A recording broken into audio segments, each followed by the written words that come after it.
워렌 버핏 2. 2007년 베런스는 버크셔에서웨이를 세계에서 가장 존경받는 기업으로 선정했다. 버핏은 버크셔에서웨이 보고서를 통해 후계자를 찾고 있다고 밝혔다. 한국에 방문하기도 한 해 2008년 보유재산 620억 달러로 포브스 선정 세계 최고의 부자가 됐다. 2위는 멕시코의 통신 재벌인 카를로스 슬림, 3위는 마이크로소프트 회장인 빌 게이츠였다. 버크셔에서웨이 주주 미팅 참석자가 처음으로 3만 명을 돌파한다. 2009 포브스 선정 세계 억만장자 순위에서 2위를 차지했으며 1위는 빌 게이츠가 차지했다. 버핏은 글로벌 금융위기 여파로 재산이 가장 많이 줄어든 사람으로 꼽히기도 했다. 2019년 포브스 선정 세계 갑부 순위에서 아마존의 제프 베조스, 빌 게이츠에 이어 3위를 차지했다. 애플의 3대 주주이며 코카콜라의 최대 주주이다. 애플의 1, 2대 주주는 투자 전문 기업으로 사실상 최대 주주는 워렌 버핏이다. 미국뿐만 아니라 전 세계적으로 금융시장이 혼란을 겪고 있다. 더욱이 이로 인한 문제점들이 전반적인 경제 분야로 확대될 것이다. 얼마 지나지 않아 실업률은 상승하고 기업 활동들은 위축될 것이다. 언론의 헤드라인은 무서운 이야기들로 넘쳐날 것입니다. 그래서 나는 미국 주식들을 매수하고 있습니다. 내가 말하고 있는 것은 나의 개인 계좌입니다. 이 계좌에서는 미국 국채말고는 거래한 것이 없습니다. 주가가 계속적으로 매력적으로 보인다면 버크셔 주식을 제외한 나의 순재산은 미국 주식으로만 100% 채워질 것입니다. 이렇게 하는 이유는 내가 주식을 매수하는 원칙은 단순하다. 다른 사람들이 탐욕을 부릴 때 공포심을 갖고 다른 사람들이 공포심을 가질 때 탐욕을 부리는 것이다. 이제는 확실히 공포심이 널리 확산되어서 경험이 많은 투자자들 가지고 공포심에 사로잡혀 있다. 물론 투자자들이 부채가 많은 기업에 대한 접근은 신중해야 한다. 그러나 미국의 수많은 건실한 기업들의 장기 전망을 부정적으로 보는 것은 현명하지 못하다. 일어난 기업들은 항상 그렇듯이 일시적으로 이익이 훼손될 수 있다. 그러나 대부분의 기업들은 향후 5년, 10년, 그리고 20년 동안 새로운 기록을 세울 것이다. 펀더멘탈과 주가보다 높게 반영되는 기업들만이 불황에서 생존할 수 있으며 그런 좋은 회사를 사야 한다. 한 가지 확실한 것이 있다. 나 역시 단기적인 전망은 하지 못한다. 지금부터 한 달 또는 1년 후에 주가가 상승할 것인지를 예측할 수 있을 정도로 대단한 예측 능력이 있는 것도 아니다. 단지 기대하고 있는 것은 주시장은 궁극적으로 상승할 것이고 투자 심리나 경제 상황이 좋아지기 전에 이미 주시장은 높이 올라가 있을 것이라는 것이다. 여러분이 로빈을 기다린다면 어느새 봄은 지나갈 것이다. 간단하게 과거 사례를 들어봅시다. 430년대 대공황 당시의 다우지수는 1932년 7월 8일에 41포인트로 저점을 찍었습니다. 경제 상황은 매우 어려웠습니다. 프랭클린 루즈벨트가 1933년 봄에 대통령으로 당선되었습니다. 당시에는 시장은 이미 30%나 상승했습니다. 예를 들어 세계 1차 대전 초기의 유럽과 태평양 지역에서 미국의 상황은 매우 불리했습니다. 1942년 봄 주시장은 저점을 형성했습니다. 1980년대 초 상황으로 돌아가보면 인플레이션이 급등하고 경제는 완전히 가라앉은 시점으로 주식을 매수하기에는 최적이었습니다. 다시 말해서 나쁜 뉴스들이 투자자들에게는 최고의 친구인 것입니다. 주가가 하락할 때 미국의 미래 일부를 매수해야 합니다. 코로나19 대유행이 경제를 크게 손상시킬 수 있습니다. 그러나 미국은 1860년대 남북전쟁, 100년 전 스페인 독감, 대공황 같은 위기를 견뎌내고 번창했습니다. 미국의 마법이 이전에도 그랬듯 이번에도 승리할 것입니다. 파이낸셜 타임스에 따르면 버핏 회장은 2일화상으로 열린 주주총회에서 그동안 보유하고 있던 아메리칸 에어라인, 델타, 사우스웨스트, 유나이티드 항공 등의 주식을 지난 4월에 모두 매각했다고 밝혔다. 총 60억 달러 이상 규모이다. 골드만삭스 JP 모건 등 은행주를 대거 처분하기도 했다. 미 경제방송 CNBC와 블룸버그 통신에 따르면 버핏 회장이 이끄는 투자회사 버크셔에서웨이는 에너지 생산운송 업체 도미니언 에너지의 천연가스 부문 사업을 인수한다. 거래 금액은 부채 57억 달러를 포함해 총 97억 달러에 달한다. 통신은 버크셔에서웨이가 2016년 미국 항공부품 업체 프리시전 캐스트파츠를 370억 달러에 인수한 이후 최대 규모 투자라고 평가했다. 이번 인수는 코로나19가 초래한 세계 경제 위기 이후 버핏 회장의 첫 대규모 투자다. 버크셔에서웨이는 미국 제약기업 4곳에 57억 달러를 투자했다고 공시했다. 버크셔에서웨이는 코로나19 백신을 개발하는 화이자와 머크의 신규 투자를 집행했다. 머크 주식은 2240만여 주, 화이자 주식은 371만여 주를 취득했다. 화이자는 개발 중인 코로나19 백신의 효과가 90% 이상이라는 중간 결과를 지난 9일 발표했다. 코로나19로 수혜를 누렸던 기업들의 주식을 일부 정리하기도 했다. 버크셔에서웨이가 20년 동안 투자해온 창고형 할인 매장 코스트코 주식을 모두 팔았다. 투자 포트폴리오에서 가장 비중이 큰 애플 주식도 일부 처분의 차익을 실현했다. 식료품 유통기업 크로거, 투자은행 뱅크 오브 아메리카 주식 비중은 늘렸다. 저는 원하는 건 뭐든 현금으로 살 수 있습니다. 그렇지만 항상 살 수 있기만 할 뿐 실제로 사지는 않습니다. 뮤추얼 펀드의 귀재로 알려진 피터 린치는 1980년대에 버핏을 방문했다가 그의 서재를 보고 깜짝 놀랐다. 엄청난 돈을 벌어들이고 있는 버핏이 소박하게도 금속 파이 캐비닛에 알파벳 순서대로 책을 보관하고 있었기 때문이다. 그뿐 아니라 버핏은 린치처럼 직원을 고용하지도 않았고 전자 스크린을 갖고 있지도 않았다. 심지어 컴퓨터는 물론 가격 차트도 보이지 않았다. 고작 1929년부터 모아놓은 신문과 주식증권 시세 표시기가 전부였다. 현재는 컴퓨터를 갖춰놓았지만 대부분 온라인 브리지 게임을 하는데 이용하는 것으로 알려져 있다. 버핏이 현대식을 받아들인 게 하나 있다면 개인 전용 항공기를 구입한 것이었다. 그것이 어마어마한 부를 쌓은 버핏이 유일하게 누린 소비의 즐거움이었다. 그는 예술품도 수집하지 않았고 호화로운 자동차도 구입하지 않았다. 여전히 사무실 근처의 평범한 주택에서 살고 있으며 햄버거를 즐겨 먹는다. 게이츠 고문은 메일에서 홍콩 여행 중 우리는 점심으로 맥도날드 햄버거를 먹기로 했다며 점심을 사겠다며 당신이 주머니에서 꺼낸 건 바로 쿠폰이었다고 회상했다. 그러나 다른 사람과 연관된 경우에는 아무 드물게 물질적인 것에 신경을 쓰기도 했다. 예를 들어 공항에 방문객을 마주 나갈 때 별로 좋아 보이지 않는다는 이유에서 폭스바겐 차를 상위 차종으로 바꿨다. 하지만 버핏은 차 자체에는 거의 관심이 없었는지 아내가 어떤 종류의 차를 사느냐고 물었을 때 심드렁하게 답했다. 아무 차라도 괜찮아. 나는 어떤 종류든 상관없어.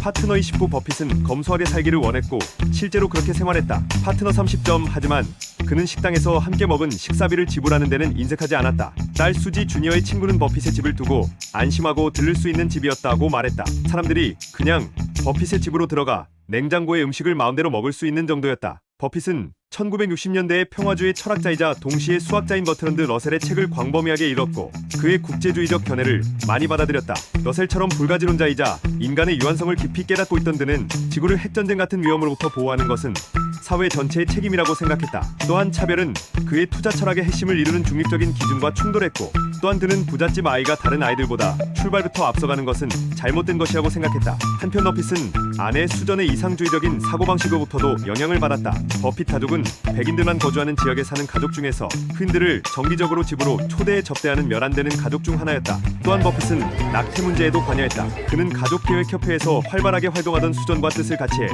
낙태의 합법화를 강력히 지지했던 것이다. 1969년 캘리포니아 대법원에서 한 여성을 낙태 시술사에게 안내한 혐의로 유죄를 선고받은 의사의 상고 비용을 부담하기도 했다. 그는 정신적 독립심과 세상을 등지고 일에 몰입하는 놀라운 집중력을 통해 재능을 표출했다. 하지만 그 이면에는 자신이 관심 없는 분야는 철저히 무시하는 성향도 있었다. 파리에 갔을 때 관광에 별다른 흥미를 느끼지 못한 그가 유일하게 내보인 반응은 오마하의 음식이 더 맛있다는 것이었다. 언젠가 버핏이 고급 휴양지 마서드 비냐드에서 쉬고 있던 워싱턴 포스트의 발행인 캐서린 그레이엄을 방문했을 때 한침과 석양을 바라보며 감탄을 금치 못했다고 한다. 그럴 경우 대개는 예의상 석양을 한번 바라보게 하도 하지만 버핏은 그런 것에는 전혀 관심이 없다고 잘라 말했다. 캘리포니아 해변에서 휴가를 보낼 때조차 해변에는 도통 관심을 보이지 않고 몇 주 일한 일에만 매달렸다고 한다. 대다수의 천재처럼 버핏도 자기 세계에 몰입하는 타입이다. 따라서 그와 함께 사무실을 쓰는 사람들 중 수십 년을 같이 일한 후에도 그의 정신 세계를 잘 아는 사람은 소수에 불과했다. 심지어 그의 자녀들도 아버지가 감정을 드러내는 모습을 좀처럼 본 적이 없다고 회상했다. 일 외에 워런이 열정을 쏟았던 것은 브리지 게임이었다. 그는 정기적으로 게임을 했는데 그의 게임 멤버에는 광고회사 임원, 뷰익 자동차 딜러, 판사, 생명보험 에이전트, 모기지 종사자, 철도회사 변호사, 미국 자동차 협회 지부회장 등이 있었다. 흥미롭게도 게임에서 잃는 것을 싫어한 워런은 집중해서 게임을 했고 자신에게 승산이 있다고 생각하는 경우가 아니면 큰 돈을 걸지 않았다. 심지어 그는 단돈 25센트를 걸 때도 진지하게 게임에 임했다. 함께 게임한 케이 캐터는 워런은 원하는 카드의 위치를 모두 알아낼 때까지 생각을 거듭했습니다 라고 말했다. 2006년 저는 보유하고 있는 버크셔 해서웨이 주식의 전부를 단계적으로 자선단체에 기부하기로 결정하였습니다. 전 그 결정에 매우 행복하지 않을 수 없습니다. 그리고 이제는 빌과 멜린다 게이츠와 제가 전 재산의 최소 50%를 사회에 기부하라고 수백 명의 미국인 부호들에게 요청을 드리고 있습니다. 그래서 이 서약을 통해 다시 한번 이러한 부탁을 드리는 의도와 생각을 설명하고자 합니다. 우선 나의 서약 제1생동안 또는 죽은 후에 전 재산의 99%를 자선단체와 사회에 환원하도록 하겠습니다.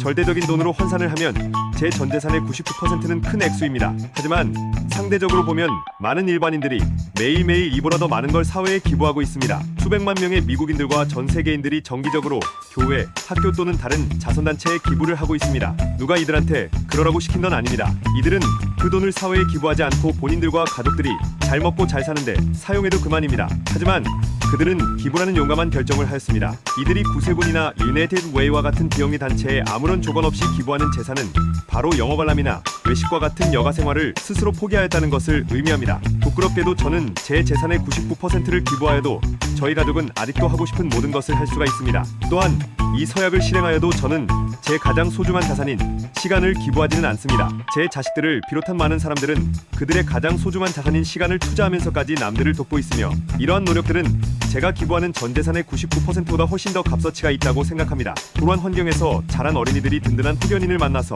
우정과 사랑을 배우면서 훌륭한 사람으로 성장하는 걸 우리는 주위에서 너무나 많이 봤습니다. 제 누님인 도리스 여사 또한 매일매일 그녀의 소중한 시간을 투자해서 이러한 사랑을 실천하고 있습니다. 이에 비해서 제가 하고자 하는 건 미비하다고 생각됩니다. 하지만 제가 할 수 있는 것은 바로 제가 가지고 있는 버크셔 해서웨이 주식을 돈으로 환산을 하면 막대한 자원을 획득하고 사용할 수 있는 운이 없대도 가난하고 불행하게 태어난 사람들을 위해서 사용하는 것입니다. 지금까지 제가 가지고 있는 주식의 20%는 이미 사회에 기부가 되었습니다. 헤메라더는 주식의 4%를 지속적으로 기부할 예정입니다. 모든 주식이 기부된 후 늦어도 10년이면 이 주식들이 현금화되어서 남을 돕는데 사용될 겁니다. 제 재산의 1달러도 기금을 위해서는 사용하지 않을 것입니다. 저는 제가 힘들게 번 돈이 지금 당장 해결되어야 하는 현실적인 문제들을 해결하는데 사용되는 것을 원합니다. 이 서약으로 인해서 저와 제 가족들의 생활이 바뀌는 점은 없습니다. 제 자식들은 이미 저한테 많은 재산을 물려받았으며 앞으로도 더 물려받을 것입니다. 덕분에 그들은 매우 편하고 생산적인 삶을 즐기고 있습니다. 저 또한 제가 하고 싶은 모든 걸 할 수 있는 그런 삶을 계속 살아갈 예정입니다. 저도 인생의 물질적인 즐거움을 즐기면서 살고 있지만 그렇다고 모든 걸 즐기지는 않습니다. 비싼 전용기를 좋아하지만 미국 전역에 부동산과 집을 가지는 건 오히려 더 불편하다고 생각을 합니다. 때로는 너무 많은 걸 소유하게 되면 사람이 돈을 관리하는 게 것이 아니라 돈이 사람을 관리하게 됩니다. 건강 외에 제가 가장 소중하게 여기는 재산은 바로 흥미있고 다양하고 오래 사귈 수 있는 친구들입니다. 제가 지금까지 부를 축적할 수 있었던 이유는 미국인으로 태어나서 미국에서 살 수 있었던 점, 운이 좋은 유전자와 복리 덕분입니다. 저와 제 아이들은 소위 말하는 자국 로또에 당첨된 겁니다. 제 행운은 거기서 그치지 않고 전반적으로는 미국을 잘 굴러가게 하지만 가끔씩은 예상치 못한 결과를 생성해주는 시장의 시스템 덕분에 배가 되었습니다. 미국 사회와 경제는 참으로 재미있습니다. 전쟁터에서 동료들의 목숨을 구하면 훈장으로 보상을 하고 미래의 주역을 가르치는 우수한 선생님들은 부모님들의 Thank you, note로 보상을 받지만 잘못된 주식의 가격을 남보다 더 빨리 발견하는 사람들은 수십조 원의 돈으로 보상을 합니다. 바로 저는 이런 사회에서 살고 있습니다. 간단하게 말하면 운명의 여신은 매우 변덕이 심한 여신인가 봅니다. 이 서약을 하는 이유는 바로 이런 사회의 시스템을 이용해서 돈을 벌 수 있었던 제 죄책감 때문이 아니라 바로 저와 제 가족의 고마움을 표시하는 것입니다. 우리가 재산의 1% 이상을 우리를 위해서 잘 먹고 잘 살기 위해서 사용한다고 해서 저희 생활의 질이 눈에 띄게 좋아지지는 않습니다. 하지만 이와는 반대로 제가 사회에 기부하는 제 재산의 99%는 98%에 비해서 남들의 건강과 복지에 막대한 영향을 미칠 것이라 믿고 있습니다. 이러한 생각으로 인해서 저와 제 가족들은 자연스럽게 다음과 같은 생각을 하게 되었습니다. 우리가 필요한 만큼만 갖고 그 외 나머지는 사회가 필요로 하는 일들을 위해 환원하자. 바로 이 서약과 함께 시작합니다. 버핏은 지난 2006년 버크셔 해서웨이 지분 85%를 기부하겠다고 약속했으며 대부분 게이츠 재단에 기부금이 전달됐다. 그는 지난해에도 31억 7천만 달러의 가치가 있는 주식을 기부했다. 2006년부터 2018년까지 기부한 누적액은 총 310억 달러에 달한다. 월에는 코로나로 주가가 폭락하여 대규모 투자 손실이 일어났음에도 자신의 투자회사 버크셔 해서웨이 주식 29억 달러치를 자선단체에 기부했다. 지금까지 44조에 달하는 금액을 기부해온 것으로 알려져 있다.